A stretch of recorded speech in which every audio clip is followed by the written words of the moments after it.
In 1994, the negotiated settlement in South Africa successfully secured political enfranchisement for the black majority. But as the decades passed, a stark reality set in. The commanding heights of the economy were still tightly controlled by a white minority and global capital. The tension finally snapped in 2012 with the Marikana massacre. Striking miners demanding a living wage were gunned down by police. In the aftermath of this violence, youth leaders Julius Malema and Floyd Shivambu were expelled from the ruling African National Congress. This leadership vacuum gave rise to the Economic Freedom Fighters in 2013. They positioned themselves as a militant vanguard, explicitly rejecting the neoliberal economic policies of the ANC. The party tapped into a deep vein of disillusionment among young South Africans. To them, the 1994 miracle was an incomplete revolution, one that now required radical structural intervention. This diagram illustrates the first engine driving the EFF, Marxism-Leninism. They view the capitalist system as inherently exploitative, requiring a vanguard state to seize control of the economy and forcibly redistribute wealth from a minority directly to the majority.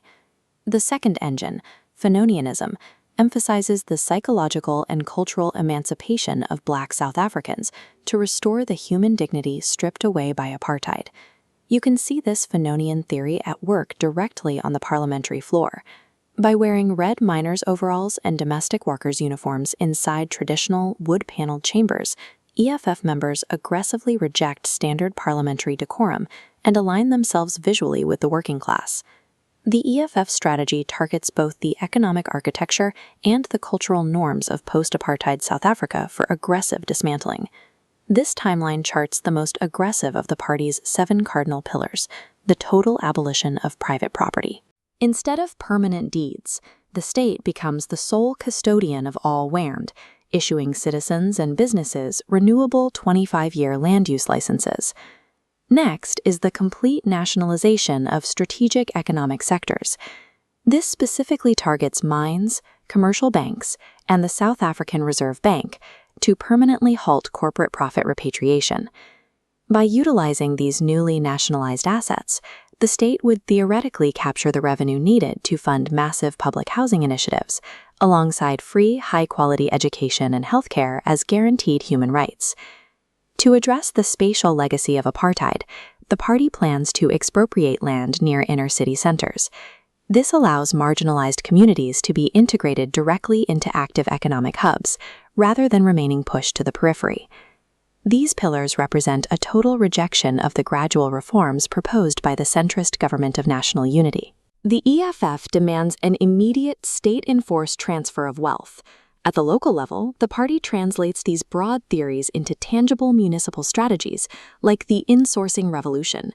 In Ekurhuleni, the EFF successfully forced the municipality to bypass private contractors and convert hundreds of security and cleaning roles into direct, dignified state jobs.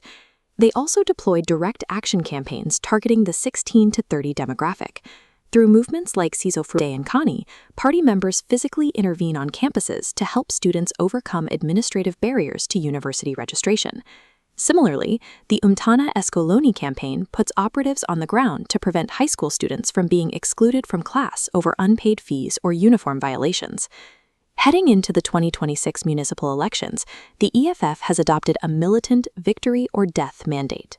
They have explicitly resolved to reject future junior coalition partnerships in favor of governing municipalities outright. By combining localized, high-visibility disruption with concrete insourcing victories, the EFF attempts to prove to young voters their radical national theories yield immediate results.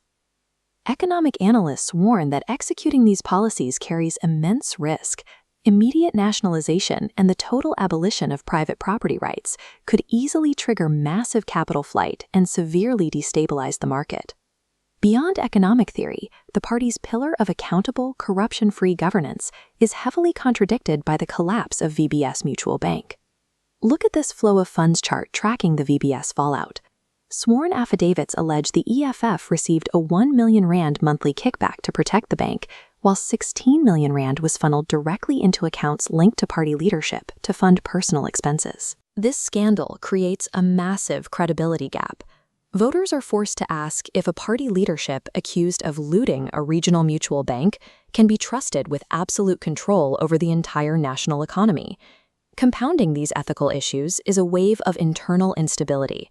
The party suffered a severe blow when founding Deputy President Floyd Shivambu and high-profile advocate Dolly Mpofu suddenly defected. This chart of the 2024 national election results shows the direct political threat of those defections.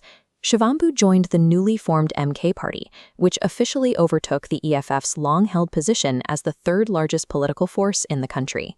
Meanwhile, Julius Malema faces compounding legal pressures, including 2 separate 2025 convictions for the polarizing Kill the Boer hate speech and the illegal discharge of a firearm. For the youth voter heading to the polls in 2026, the choice is stark.